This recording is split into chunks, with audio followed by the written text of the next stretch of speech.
Well, ladies and gentlemen, as the sun is setting here in Glasgow, we can confirm the striker chase is finally over. Key tier from Commander Hoops. If this is your first time coming across the channel, like and subscribe below would be appreciated. Just over an hour ago, there was reports come from BBC that Celtic have agreed terms with Norwich City for Idah. After nearly 6 weeks of talks, on and off, 4.5 million bid was rejected. Celtic have came back in with an approved bid, and it was originally 6.8, but Norwich got 8.5 million out of this with additional 1 million add-ons. Now, a lot of Celtic fans won't be happy with that price. You know, that's nearly touching the Edward value at the end of the day. But we're moving on in football terms. We have the money in the bank.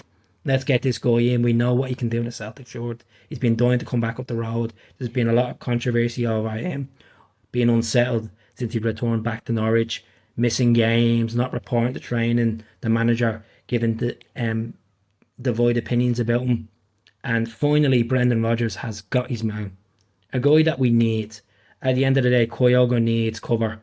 If he picks up that shoulder injury and he's out for a long term, what are we going to do? If we feel like doomsday, we're a couple of injuries away from a disaster, I keep saying. But I think this is a good deal for Celtic. You know, a lot of fans are still not growing to Idah coming back for this fee. I think it's a decent fee in modern day football.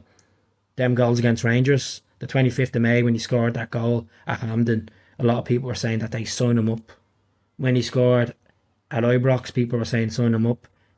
When he came in, when he was ridden off by Celtic fans of, oh, he's not good enough, he's third choice. He's only scored 19 goals and 100 odd appearances for Norwich. Not good enough for Celtic short.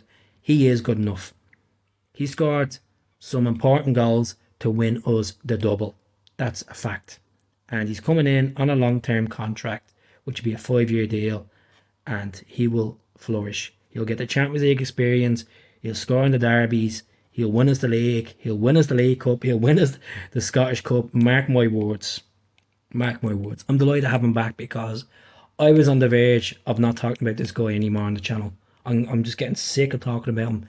A lot of Celtic fans are getting impatient. It means now Brendan Rodgers, Peter Lawwell, Michael Nicholson can sit down and identify getting a new centre-back and a left-back. We need to address them positions as soon as possible.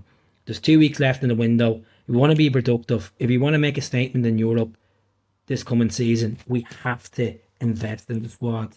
If it's permanent signings, if it's loan signings with an option to buy, hopefully it will work. At the end of the day, with Idah, we shouldn't be in this position. We should have had an option to buy when we agreed a deal back in January when we took him on loan. But Celtic didn't think that far. They didn't think that far. We had this malarkey with Paddy Roberts years ago with these loan moves. Finally, we put the foot down. Norwich City will be licking their lips with the fee, but at the end of the day, it doesn't matter. There's money in the bank there. We've made money on selling players this window as well. And we brought in Bernardo, we brought in Sensalo, and we brought Casper in as well on a free. So I'm delighted with the news. How are you feeling about the news? Is he worth that value? Time will tell. Let him do the talking on the pitch when he's banging goals in for us and he's winning us derbies and he's winning us cups, as I said. Time will tell. The lads, the squad will be delighted to have him back up the road.